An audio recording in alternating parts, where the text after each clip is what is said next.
Hello friends, welcome to Piduguralla queens YouTube channel. ఈరోజు మన video వచ్చేసి మటన్ కర్రీ అండి.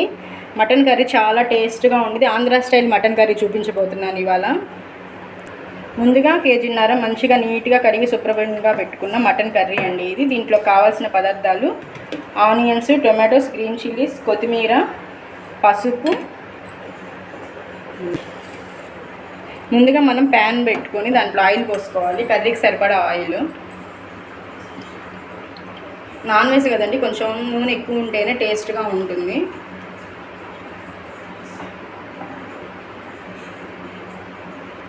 నూనె వేడైంది. నూనె వేడయ్యాక ముందుగా ఆనియన్స్ తీసుకోవాలి. గోల్డెన్ బ్రౌన్ కలర్ వచ్చేంత వరకు ఆనియన్స్ ఫ్రై చేసుకోవాలి. ఉల్లిపాయలు ఇట్లా కొంచెం వేగిన తర్వాత అందులోకి మనం అల్లం వెల్లుల్లి పేస్ట్ తీసుకోవాలి. ఫ్రెష్గా దంచి పెట్టుకున్న అల్లం వెల్లుల్లి పేస్ట్. పచ్చివాసన పోయేంత వరకు అల్లం వెల్లుల్లి పేస్ట్ని వేయించుకోవాలి. కట్ చేసి పెట్టుకున్న పచ్చిమిర్చి, టొమాటోస్ కూడా వేయించుకొని టమాటోస్ అన్నీ సాఫ్ట్గా అయ్యేంత వరకు వేయించుకోవాలి. అందరూ వీడియోస్ చూస్తున్నారు కానీ ఎవరు సబ్స్క్రైబ్ చేసుకోవట్లేదండి. ప్లీజ్ కొంచెం ఎంకరేజ్ చేయండి కొత్త వాళ్ళని కూడా. మా ఛానల్ని సబ్స్క్రైబ్ చేసుకోండి, లైక్ చేయండి, షేర్ చేయండి, బెల్ ఐకాన్ ఒకటి మాత్రం మర్చిపోకండి. టొమాటోస్ చూసారు కదండి, మగ్గిపోయి ఇట్లా సాఫ్ట్ అయిన తర్వాత మనం ముందుగా కడిగి పక్కన పెట్టుకున్న మటన్ ఇందులో ట్రాన్స్ఫర్ చేసుకోవాలి.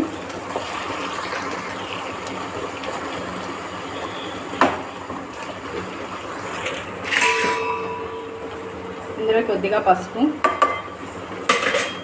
రుచికి సరిపడా ఉప్పు వేసుకోవాలండి. రాళ్ళు ఉప్పు వేస్తున్నాను నేను. రాళ్ళు ఉప్పు వేస్తే పులుసు కూరలోకి వేటిలోకైనా రాళ్ళు ఉప్పు వేస్తే మంచిది.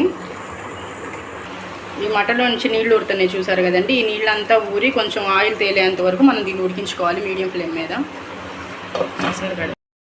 ఇలా ఆయిల్ సపరేట్ అవుతున్నప్పుడు మనం కారం, కొబ్బరి పొడి, ధనియాల పొడి 3 వేసుకోవాలి. టేస్ట్కి సరిపడంత కారం. నేను 3 టేబుల్ స్పూన్ల కారం వేస్తున్నానండి. మేము కారం కొంచెం ఎక్కువే తింటాం. మీరు తినేదాన్ని బట్టి కొంచెం తక్కువ ఎక్కువ వేసుకోవచ్చు. కారం, ధనియాల పొడి, కొబ్బరి పొడి వేసానండి. మూడింటిని మిక్స్ చేసుకోవాలి.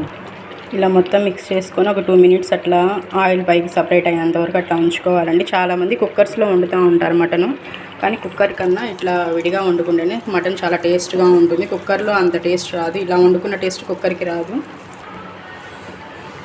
ఇలా ఆయిల్ సపరేట్ అవుతుంది కదండి. ఆయిల్ సపరేట్ అయ్యేటప్పుడు మనకి సరిపడా కుక్ అవ్వడానికి సరిపడా వాటర్ పోసుకోవాలి. 2 గ్లాస్ ఆఫ్ వాటర్ పోసుకొని మీడియం ఫ్లేమ్లో ఉడికించుకోవాలి. ఎంతో రుచికరమైన మటన్ కర్రీ రెడీ అయిపోయింది ఫ్రెండ్స్. మీరు కూడా ట్రై చేయండి. ఎలా వచ్చిందో కామెంట్స్లో తెలియజేయండి. మరో మంచి వీడియోతో మీ ముందుకు వస్తాం.